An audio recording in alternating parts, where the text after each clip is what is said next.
오늘 빌레몬서 1장 10절 그리고 11절 말씀을 통해서 성의 4일차 제목은 바로 영적 아들을 위하여, 영적 아들을 위하여라는 제목으로 은혜를 나누고자 합니다. 이제 1절부터 7절까지 이 내용을 통해서 보면 크게 세 단어가 핵심 단어가 되겠죠. 첫 번째 내용은 감사예요. 그리고 감사의 구체적인 내용은 예수님에 대한 믿음도 있고 더 나아가서 성도들에 대한 사랑도 있다. 이 사실이 계속해서 들려오기 때문에 늘 감사한다 하는 내용을 말씀하고 있고, 두 번째는 기도입니다. 이제 빌레몬이 가지고 있는 모든 내용에 대해서 장점은 하나님 앞에 감사하는 내용이지만 조금 더 발전해야 되겠다 하는 그 내용은 바로 기도의 제목이 되어지죠. 그래서 사도 바울은 장점, 예수 그리스도에 대한 믿음과 성도들에 대한 사랑에 대한 장점이 있기에 우리 하나님께 계속해서 감사하고 쉬지 않고 감사하지만, 기도의 내용은 6절 내용을 살펴봤더니 바로 믿음의 교제가 이루어지기를 위한다. 누구와? 이게 그렇죠. 빌레몬과 오네시모 사이에. 그래서 교제를 통해서 많은 사람들에게 선에 대한 지식이 드러나기를 원하는 거예요. 그래서 결국 그리스도의 장성한 분량에 미치는 그런 내용이 있었으면 좋겠다 하는 간절한 바람을 가지고 우리 하나님 앞에 기도하는 내용이에요. 저도 여러분도 어찌하든지 감사의 조건을 찾고, 그리고 다른 사람이 좀 더 성숙한 신앙이 되어지기를 원한다면 그 내용을 가지고 기도하는 저와 여러분이 되어야 될 줄로 믿습니다. 그런데 여기에 감사와 기도만 있는 것이 아니라 이 내용이 점점 더 확실하게 증언되어야지 할 내용이 있는데, 그 내용은 어떤 건가요? 7절 내용을 통해서 봤더니 성도들에게 평안함을 주고, 그리고 또 사도 바울 그리고 많은 그런 사람들에게도 기쁨과 위로가 되어지는, 점점점 그 말씀의 지경이, 그리고 말씀에 따른 생활의 지경이 넘쳐나기를 원하는 내용이 1절에서 7절까지 전체적인 내용이라면, 본격적으로 첫 번째 간구 내용은요, 한마디로 본다면은 내가 마땅히 명령할 수가 있어요. 왜냐하면 성경이 마땅히 용서를 해야 하기 때문에 이제 하나님께서 사도로 주신 권세를 통해서 마땅히 명령할 수 있고, 동시에 복음을 증거해서 영적인 아버지요, 영적인 스승의 입장에서 당연히 명령할 수도 있어요.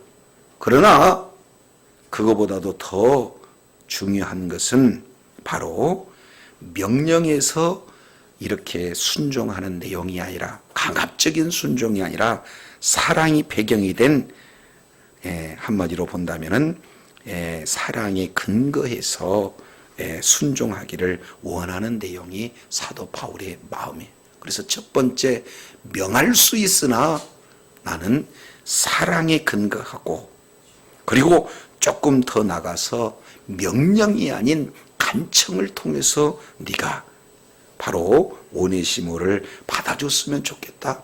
용서할 뿐만 아니라 더 나가서 용서 차원이 아니라 형제로까지 받아주기를 원한다 하는 그 내용이 첫 번째 사도 바울이 간절한 마음으로 디모데에게 지금 말씀하고 있는 내용입니다. 두 번째 내용을 통해서 본다면 지금 너는 아직 갇혀있지 않는데 나는 갇혀있는 상태에서 너에게 권면한다. 나이가 많은 나는 나보다 연소한 너에게 간청함으로 너에게 구한다 하는 그런 어떤 내용으로 이렇게 보여집니다. 그렇다면 궁극적으로는 명령이 아닌 바로 간청으로, 두 번째, 낮은 사람이 이 상관에게 간청하는 게 아니라 아주 나이가 많은 내가 나보다 나이가 적은 연수한 너에게 간청한다. 그리고 너는 갇혀있지 않지만 나는 갇혀있는 상태에서 너에게 간청한다 하는 내용으로 구구절절 한 영혼을 받아주고 더 나아가서 동역자로 동등하게 대우해 줄 것을 이렇게 청하는 그 모습은 바로 하나님을 향해서 예수 그리스도께서 우리를 위해서 간청하는 그런 그림자다. 그래서 저도 여러분도 어찌하든지 한 영혼을 주님의 품으로 이끌기 위해서 이런 모든 주어진 이를테면 권세도 가지고 있는 체면도 모든 가지고 있는 내용들을 다 내려놓고 한 영혼을 주님의 품으로 이끄는데 저 여러분이 끝까지 존귀하게 쓰임받는 자리에 있기를 원합니다. 크게 이제는 세 번째 내용을 통해서 말씀하고 있는 것은 10절에 이렇게 표현합니다. 갇힌 중에 낳은 아들 오네시모를 위해서 뭐 한다? 세 번째 이제 반전의 핵심 내용은 내가 아들을 위해서 간구한다는 거예요. 그러니까 그냥 용서해 주세요 그 차원이 아니라 마치 부모가 자녀를 위해서 간절한 마음으로 구하는 그런 내용이에요. 이 속에는 애절함이 들어가 있고 이 속에는 사랑이 다 녹아져 있는 그런 간청이다라는 것을 보게 됩니다. 근데 여기서 우리가 주목해야 할 단어는 어떤 단어냐? 자, 우리 한번 따라하겠습니다. 갇힌 중에 낳은 아들. 시작. 그러면 진짜로 낳았다는 겁니까? 아니면은 복음을 통해서 복음이 증거됨으로 예수 그리스도를 믿음으로 예수를 구세주로 영접했다는 얘기입니까? 그러니까 자기 자녀라기보다는 하나님의 자녀인 거예요. 자, 그래서 복음으로 낳은 자녀를 이렇게 표현합니다. 그러면은 사도 바울은 모든 사람들한테 아들, 자녀 이렇게 표현했을까요? 아니에요. 그러니까 아들이라고 부른 사람은 성경 내용을 보면서는 몇 명이 이렇게 등장하지 않아요. 그 내용을 통해서 보면은 디모데후서 1장 2절 내용을 살펴보면은 디모데를 사랑하는 아들 디모데 이렇게 표현하고 있어요. 디도서 1장 4절 내용을 통해서 보면은 참 아들인 디도 이렇게 표현합니다. 근데 오늘 빌레몬서 1장 10절 내용을 보니까 빌레몬에 대해서도 어디에서 낳았다? 갇힌 자 중에서 낳은 아들. 그러면은 디모데나 그리고 디도나 그리고 오네시모나 이게 같은 수준의 반열에 있는 사람이에요. 그만큼 중요한 그런 어떤 내용이다라는 것을 우리가 살펴볼 수 있어요. 자, 갇힌 중에 낳은 누구다? 아들. 이 내용은 영적으로 낳은 아들, 말씀으로 낳은 아들, 복음으로 낳은 아들 이렇게 표현을 하고 있는데 이 복음으로 낳은 그런 아들을 특별하게 생각하고 있는 거예요. 특별하게. 자, 근데 여기서 좀 더 자세히 우리가 살펴보게 되어지면은 여기서 낳는다 하는 단어를 우리가 조금 더 살펴볼 필요가 있어요. 자, 갇힌 자 중에 뭐 했다? 낳았다. 이 낳았다라는 이 내용을 우리가 아주 귀하게 이렇게 붙들어야 할 핵심 단어다. 이렇게 살펴볼 수가 있습니다. 왜냐하면 사도 바울은 이걸 굉장히 중시 여겨요. 지금 고린도전서 4장 내용을 통해서 보면은 많은 스승들이 있다는 거예요. 스승은 많아요. 그런데 정작 아버지는 없다. 이런 내용이에요. 그래서 사도 바울의 경우에는 이제 고린도 교회 성도들을 향해서 내가 이렇게 표현하는 그런 어떤 내용들을 살펴보게 되어지면은 이런 말씀을 해요. 그리스도 안에서 일만 스승이 있되 아비는 많지 아니하니 그리스도 예수 안에서 복음으로 내가 너희를 낳았다. 이렇게 표현해요. 그러니까 많은 스승들 성경을 통해서 이렇게 해라 저렇게 해라 정확한 진리 체계를 가르쳐 줄 수 있는 사람은 많습니다. 지금도 역시 마찬가지로 인터넷만 열어보면은 아주 탁월한 말씀의 사역자들도 많이 있고 진리 체계를 바로 전할 수 있는 신실한 목회자들이 많이 있고 주변 보면은 아주 하나님께 사랑받는 그런 목회자들이 많이 있습니다. 그래서 이제 그 말씀을 듣고 변화될 수도 있지요.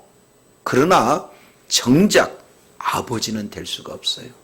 아버지는요, 옆에 있는 수많은 사람들이 있다 할지라도 아버지는 조금 말이 어눌해도, 그러죠? 좀 능력이 부족한다 할지라도 그 자녀를 위해서 목숨 걸고 기도하는 그런 어떤 내용들을 우리 주님께서는 말씀을 하고 있습니다.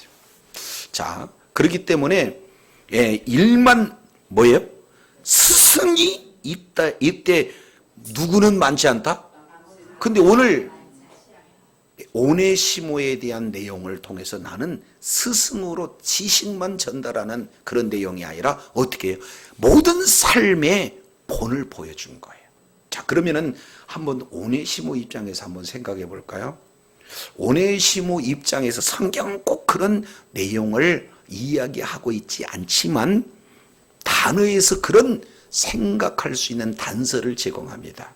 자, 태어났는데 지금 오네시모는 어떤 신분으로 태어났습니까? 종으로 태어났어요. 그러면은 종으로 태어났는데 지금 지역이 어디의 사람이냐면 골로새 지역 사람이 누구냐? 빌레몬입니다. 근데 지금 이 빌레몬이 어디까지 가냐면은 로마까지 가서 잡혔어요. 아, 내가 지금 뭐라고 그랬어요? 빌레몬이라고 그랬나요?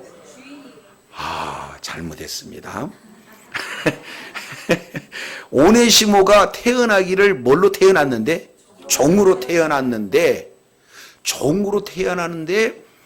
이 주인 것을 뭔가 훔쳐가려고 하는 것은 그냥 좀 표현은 배짱이 조금 콩할 만합니까? 보통 이게 큰 사람입니까? 예, 표현이 오늘 잘 안 되네. 그러니까 배짱도 큰 사람이에요. 그런데 도망갈 때 이를테면 제주도 정도로 도망가도 괜찮을 수 있잖아요. 근데 어디로 갔어요?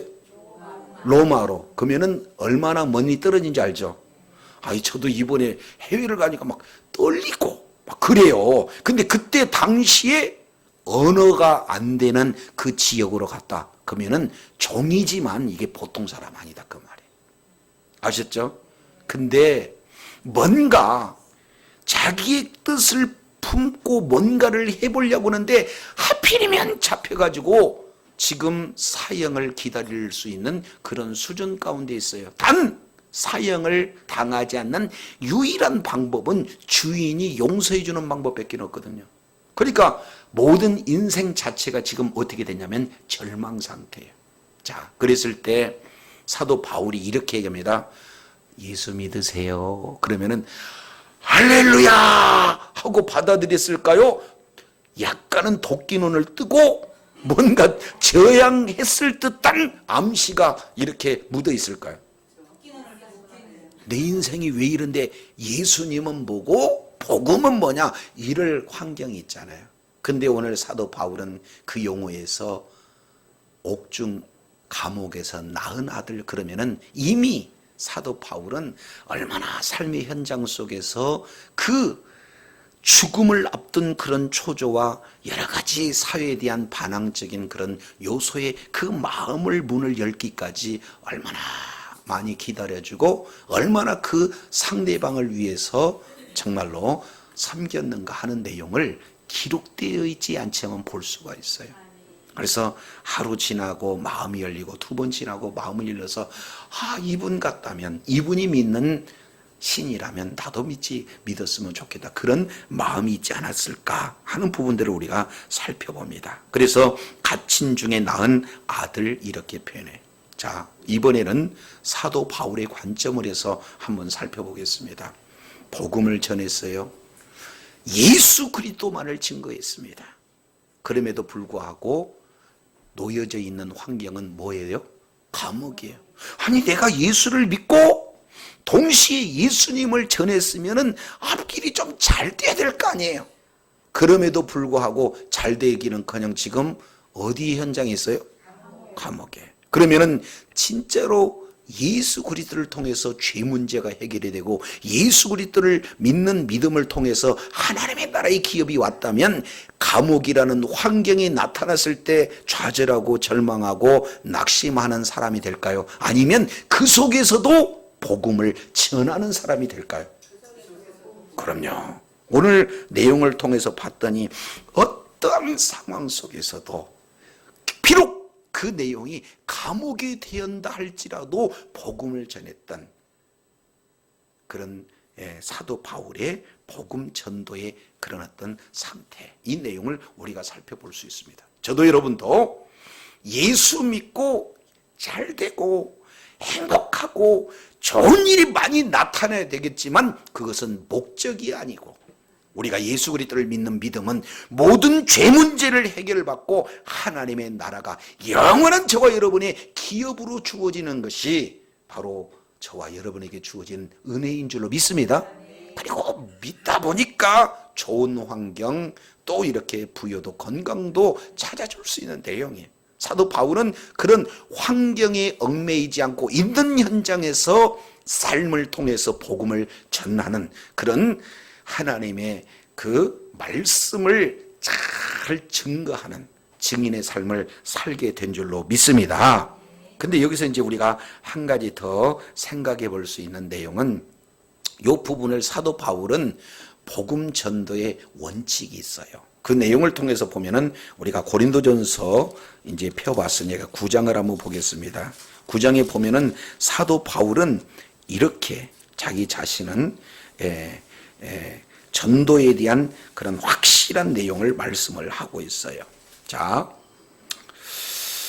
9장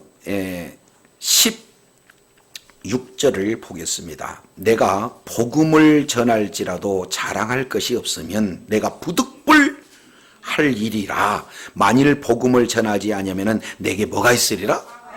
그럼요. 사도 바울은 늘 삶 가운데 복음 전하는 것은 당연한 일이에요.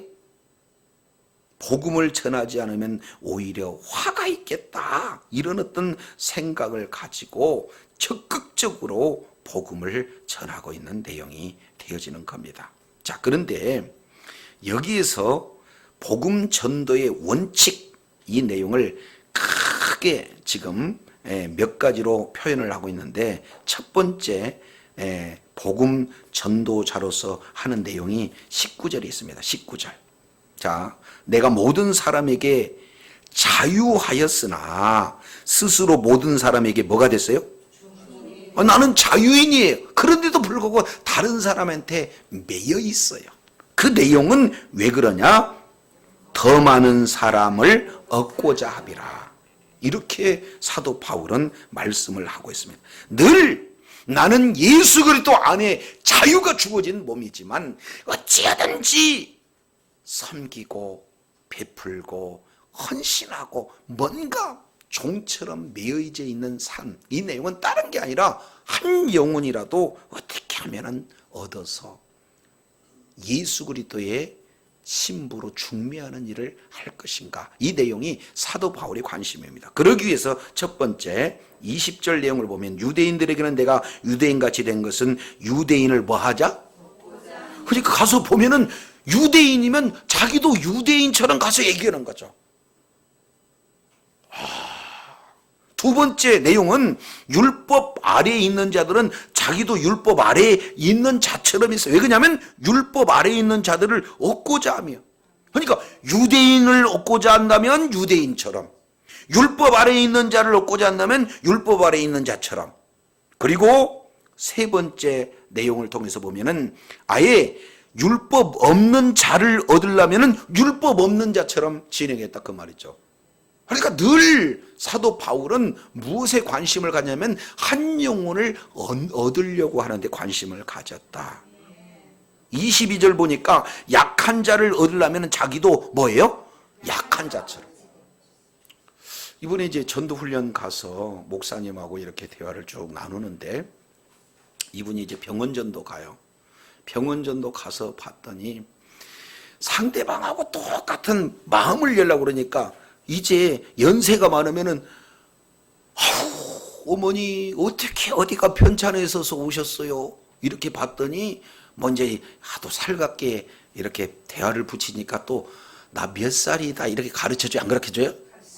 그러니까 그러시냐고 우리 어머니하고 연세가 똑같으니까 꼭 우리 어머니 본 것 같다고. 그러면은 복음 전하기도 전에 벌써 마음이 뭐예요?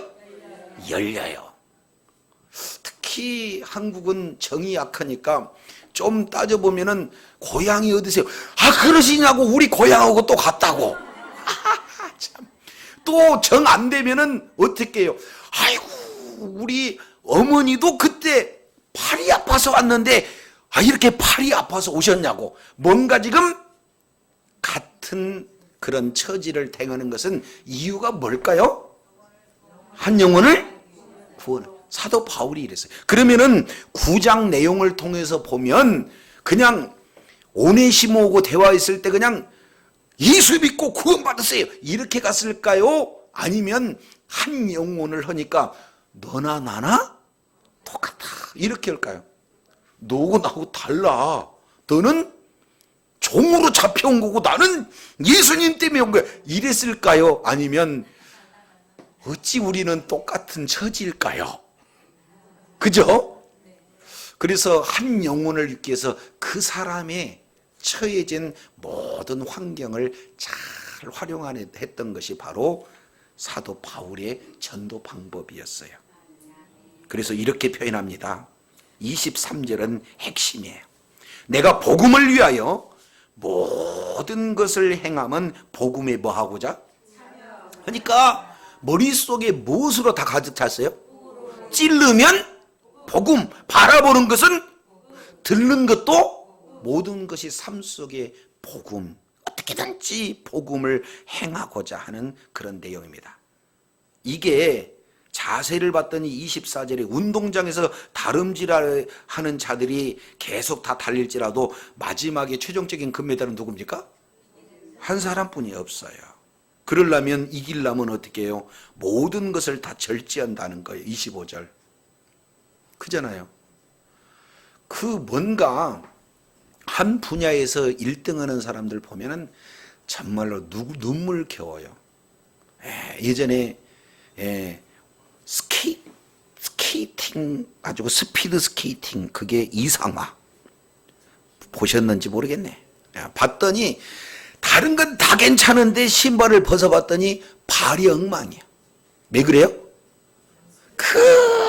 그냥 딱딱한 스케이트 날을 가진 그 신발을 계속해서 신으니까 이 발이 멀쩡하지 않습니다. 그죠? 우리가 봤을 때는 막 김연아 그러면은 한 바퀴 돌고 막 표정 자체가 예술이잖아요. 근데 그렇게 하려면은 우리는 얼음판에 한번 닦으면은 정내미가 딱 떨어지는데 이분은 어떻게 돼요?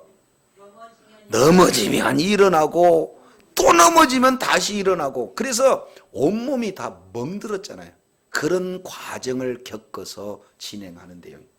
근데 제가 거기서 감동적인 것은 김연아가 이런 고백하는 내용을 봤어요. 그 내용이 어떤 내용이냐면, 우리는 아이스크림을 하나 사준다 그러면 하나 먹고도 뭔가 좀 아쉽다 이런 생각이 들 때가 가끔 있을까요? 많을까요? 남이라고 그렇게 얘기하면 자, 근데 김연아는 이걸 하나를 못 먹어. 요거 먹으면은 몇 그램이 몸무게가 타면 이게 돌 때 감이 다르다는 거예요. 그러니까 먹고 싶은 것 안 먹죠. 좀 이를테면 아프니까 좀 쉬고 싶은 것 안 참죠. 이게 모든 것이 다 절제입니다. 지금 사도 바울은 그런 삶을 살았다는 거예요. 어떻게 하면 한 영혼을 얻고자 그 사람의 처지와 형편에 맞게 그런 접촉 포인트를 잡아서 말씀을 전하는 그런 아주 그 기회를 잡기 위해서 애를 썼던 그런 어떤 모습이에요. 그래서 마지막 이렇게 표현해. 27절, 내 몸을 쳐서 복종하면 내가 남에게 전판 후에 자기가 도리어 버림을 받을까 두려워하면. 이게 사도 바울의 마음입니다. 어떻게든지 내가 이렇게 했으니까 잘했다 그런 내용이 아니라 나도 끝까지 나보다 더 열심히 하는 사람들이 있지 않겠는가 하는 내용들로 말씀하고 있어요. 그러면 오늘 사도 바울은 지금 현재 주어진 환경이 감옥이에요. 그런데 그런데도 불구하고 비관하고 낙심하고 절망하지 않고 그 속에서 어떤 환경이 된다 할지라도 그 환경과 처지와 형편을 제대로 알고 그 사람의 마음을 사서 마침내 복음을 집어넣음으로 말미암아 복음으로 완전히 변화되는데 존귀하게 쓰임받고 확실한 목표를 가지고 달려가는 그런 전도자의 딱 그 말이에요. 이런 전도자의 모습이 저와 여러분의 삶의 현장 속에서 그대로 묻어나기를 원합니다. 근데 여기서 이제 중요한 것은요, 빌레몬서의 이 내용을 조금 더 이렇게 살펴본다면, 자, 이렇게 표현해요. 사도행전 초대교회 사도 바울만 그랬느냐? 그렇지 않다는 거예요. 사도행전 4장 보겠습니다. 예, 사도행전 4장 이 내용을 통해서 보면은 여기에 인생이 무슨 인생이 나오냐면 잡풀 인생이 나와요. 무슨 얘기 인생? 아니 이렇게 전달이 안 됐나 봐요. 한번 따라하겠습니다. 잡풀 인생. 시작. 이게 뭔 단어냐면 요즘에 애들이 하도 앞자만 딱 보니까 저도 해봤어요. 자, 4장 2절, 백성들을 가르침과 예수를 들어 죽은 자 가운데 부활하시는 도를 전함을 싫어하여 저희를 뭐하매? 잡음에 잡자다 그 말이에요. 그러니까 복음을 전하면 잡고 복음을 전하면 잡고, 그래도요 계속해서 잡던 안 잡던 뭐 하는 거예요? 복음을 전했습니다. 그래서 7절에 보니까 사도들 가운데 세워놓고 너희가 무슨 권세로 누구 이름으로 일을 행했느냐? 이에 베드로가 성령 충만해가지고 이제 10절 내용을 통해 보니까 하반절에 십자가에 못 박고 살리신, 다른 말로 십자가와 부활, 그 예수님을 지금 전하고 있는 내용이에요. 다른 이로서는 구원을 얻을 수 없나니 천하 인간의 구원을 만한 다른 이름을 우리에게 주신 일이 없다. 오직 예수님만이 구원인 줄로 믿습니다. 이렇게 복음을 전했어요. 그래서 4장 23절 다 같이 읽습니다. 시작. 사도들이 뭐하며?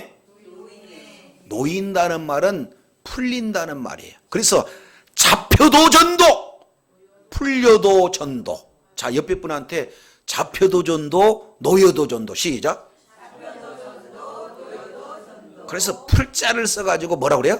잡풀 인생. 잡혀도 전도, 풀려도 전도. 이게 지금 사도, 초창기 사도들이 이런 삶을 살았어요. 그러니 사도 바울 역시 마찬가지로 잡혀도 전도, 풀려도 전도. 그러니까 지금 현재 잡혀있는 상태에서 뭐 했어요?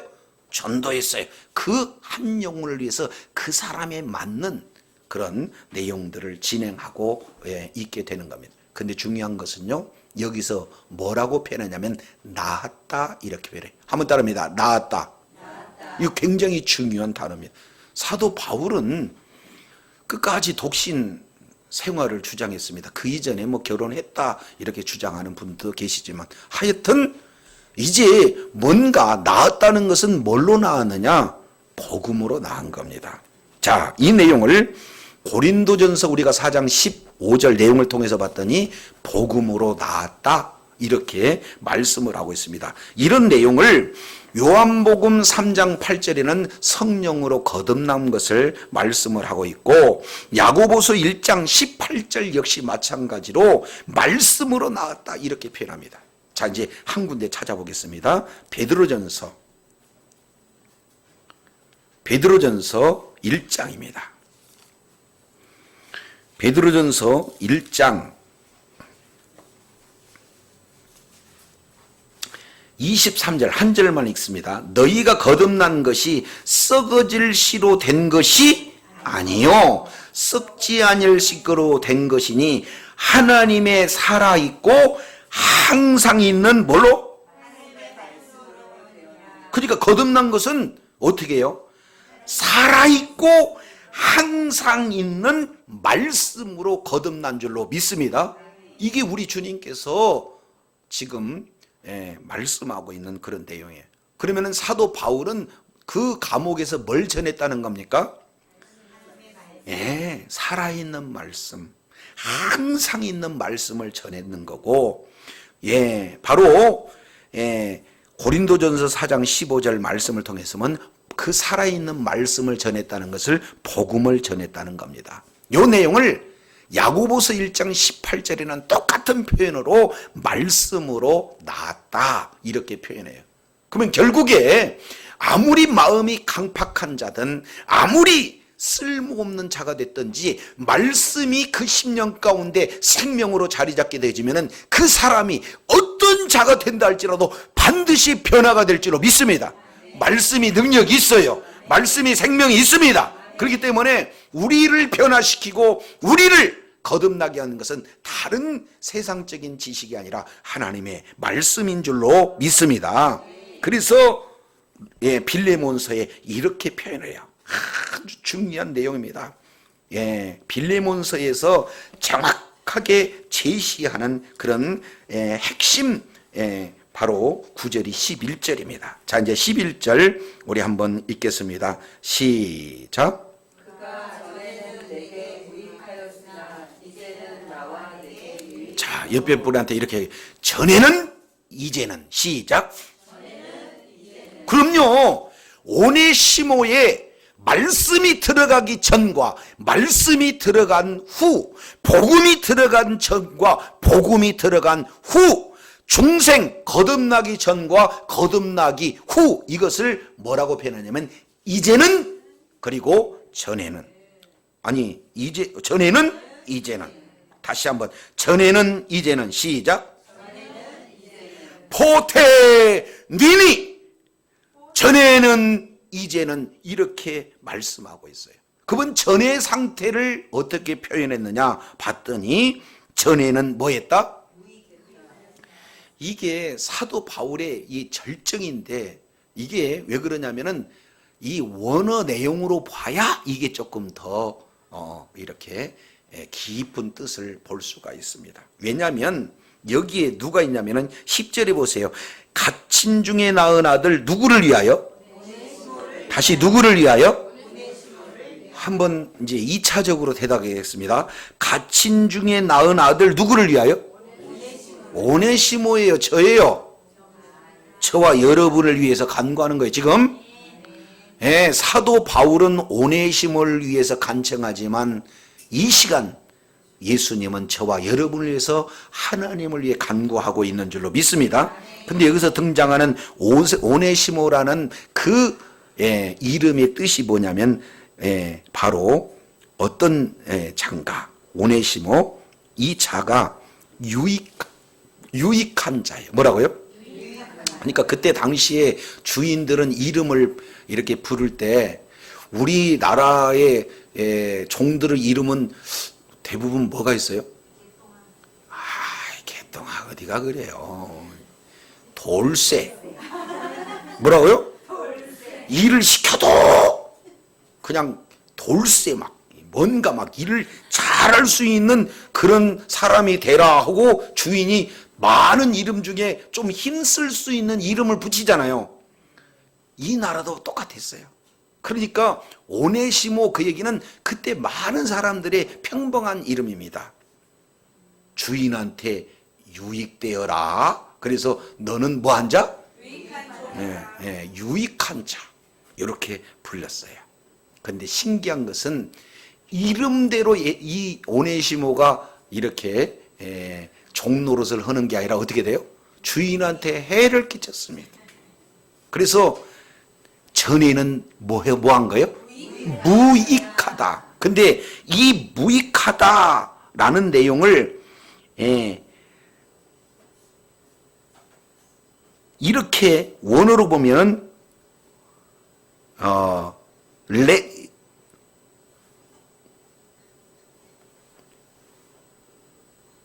크레스톤 한번 따라하겠습니다. 크레스톤.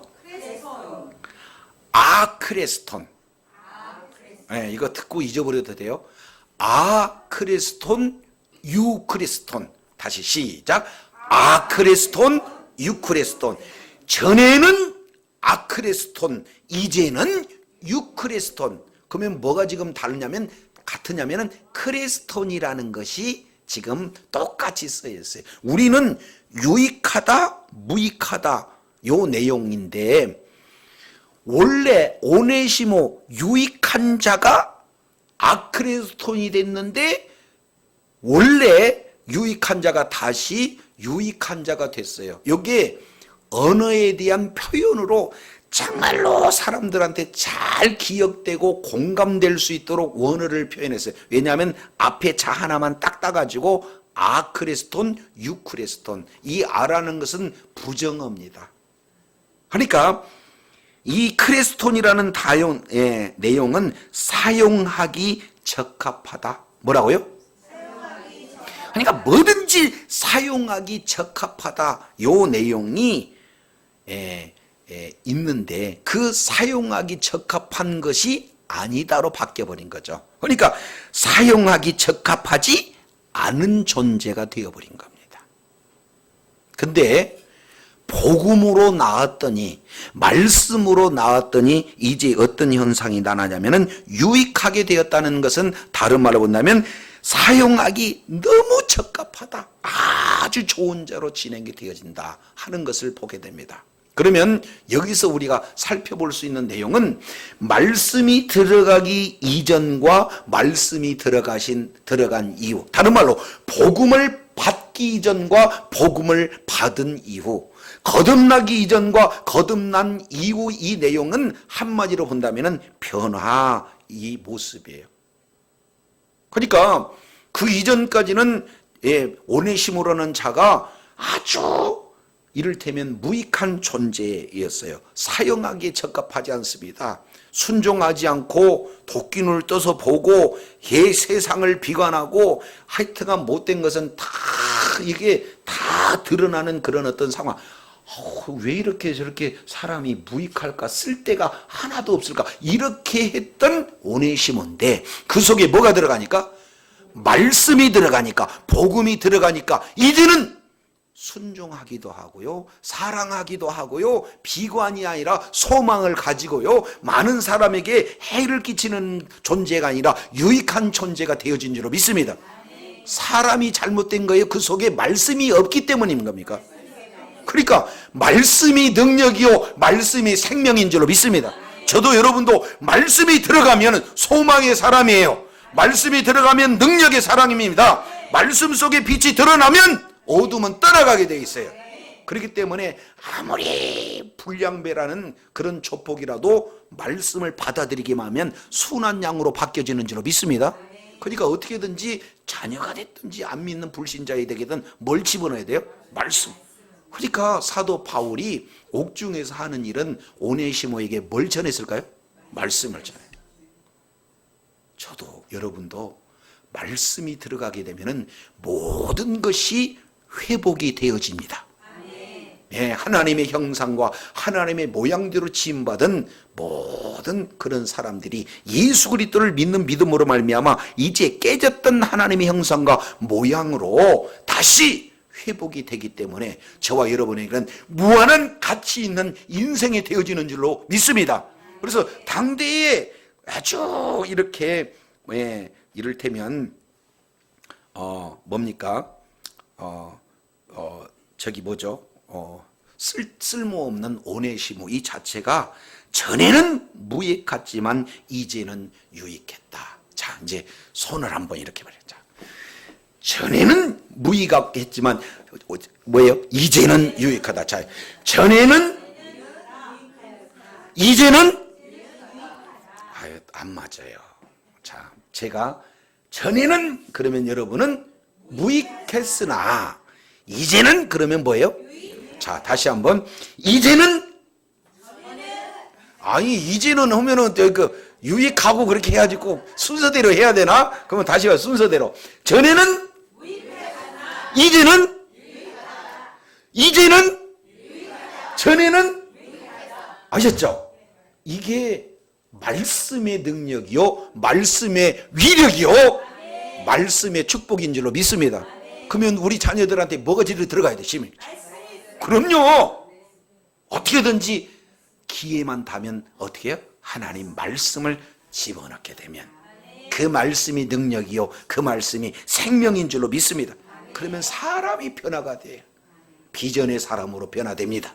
능력의 사람으로 변화됩니다. 축복의 사람으로 변화가 됩니다. 그렇기 때문에 아주 쓸모없는 인생이 탁월한 인생에 대해서 이제 훗날 이제 감독으로서 쓰임받는 오네시모의 모습을 살펴봅니다. 근데 왜 이것을 확신하고 있느냐?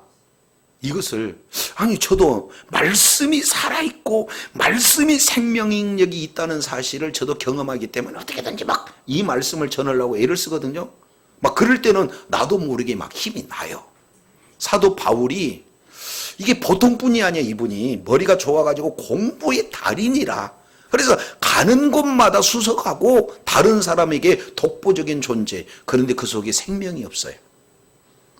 성경은 달달달달달 암송하고 그 암송된 말씀대로 살라고 그렇게 애를 쓰고, 그런데 예수 생명은 없으니까 예수 믿는 사람들을 다 죽여야 된다 했던 사도 바울이 다메섹 도상에서 예수 생명을 만납니다. 말씀을 친히 주님으로부터 듣습니다. 그래서 사람이 그 다음부터 어떻게 해요?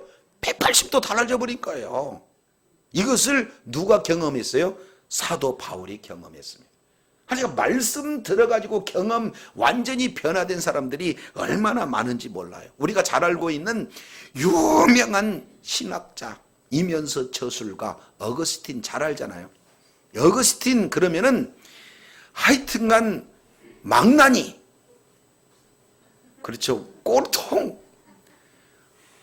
하여튼 못된 그 마니교라는 아주 엉뚱한 그런 신을 섬기면서 막 푹 빠졌고 모든 방탕의 삶이에요. 막 술 먹고 관계도 이상하고. 그런데 이제 아주 못된 일을 하면은 와서 어머니가 옆방에 와갖고는 무릎 꿇고 기도하는 거예요. 주여. 모니카 어머니 와서 자녀를 위해서 계속해서 기도해요. 그런데 어느 날 갑자기 어거스틴이 길거리 가는데 애들이 성경 말씀을 암송합니다. 암송하는 그런 어떤 내용이 어떤 내용이냐면 로마서 13장 13절 14절 방탕하지 마라, 술 취하지 말라, 이런 내용을 애들이 막 옆에서 하는데 그게 갑자기 하나님의 말씀으로 확 와닿는 거예요. 거기서 깨지고 뭐 그 방탕하지 말라 이거 갖고 우리 막 은혜가 되던가요? 근데 이분은 은혜가 된 거예요. 그래가지고는 완전히 바뀌어가지고는 세계적인 신학자가 되고, 야, 하나님 앞에 존귀하게 쓰임받는 그런 자녀. 이렇게 변화가 됐습니다. 말씀이 능력입니다.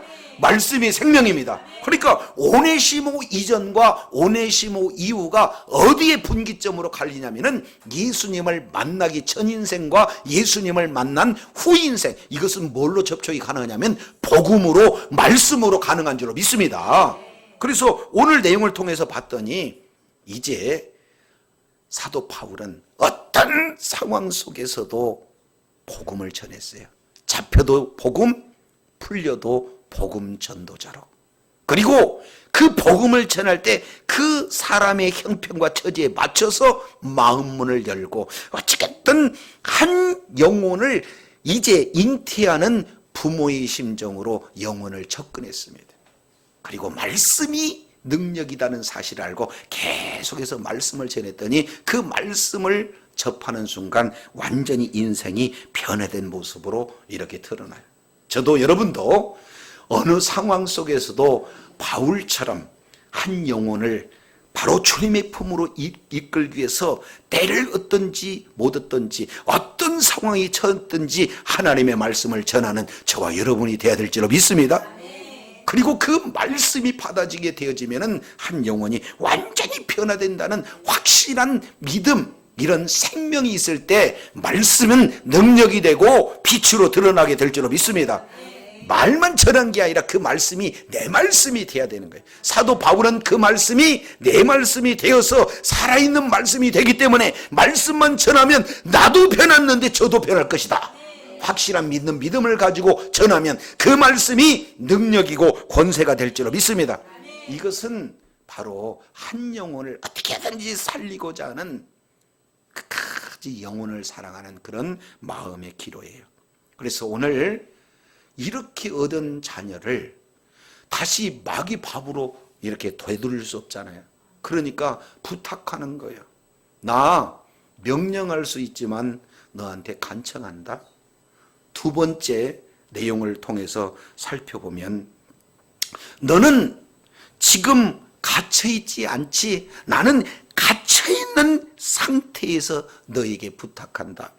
나이 어린 너에게 내가, 나이 많은 내가 너에게 간청한다. 이렇게 두 번째 표현합니다. 세 번째는 어떻게 해요? 내가 낳은 아들이 이제는 죄인이 아니라 쓸모없는 존재가 아니라 나에게 유익한 존재인 아들이다. 그러니 아들을 위해서 용서해다오. 이것을 명령하는 게 아니라 부탁하는 거예요. 저도 여러분도 주님 오시는 그날까지 한 영혼을 어떻게든지 주님 품에 인도하기 위해서 한 영혼을 정결한 신부로 중매하는 자리에 있어서 이 영혼의 생명에 관심을 갖게 되어진다면 하나님께서 사도 바울과 늘 함께 하셔서 필요한 권세, 능력, 은사 다 주셨던 것처럼 우리의 방향과 우리들의 목적이 정확하게 주님을 향한 주님과의 목적이 일치가 되었을 때 하나님은 저와 여러분을 반드시 존귀하게 쓰실 줄로 믿습니다. 주님 오시는 그날까지 한 영혼을 주님의 품으로 이끌어 아버지 마음을 시원하게 하고 주님과 늘 동행하며 허락하신 분복을 다 받아 누리는 지혜자여 능력자여 축복자들로 살아가시기를 예수 이름으로 축원합니다. 기도하겠습니다. 특별히 참석하는 주의 사랑하는 자녀들, 오늘 또 주님의 능력의 창조 안에 붙들어 주옵시고 기도하는 모든 내용마다 주님께서 친히 응답하여 주옵시고 기도회를 통해서 더욱더 주님과 깊은 교제가 이루어져 아버지께 영광 돌릴 수 있도록 축복하여 주시옵소서.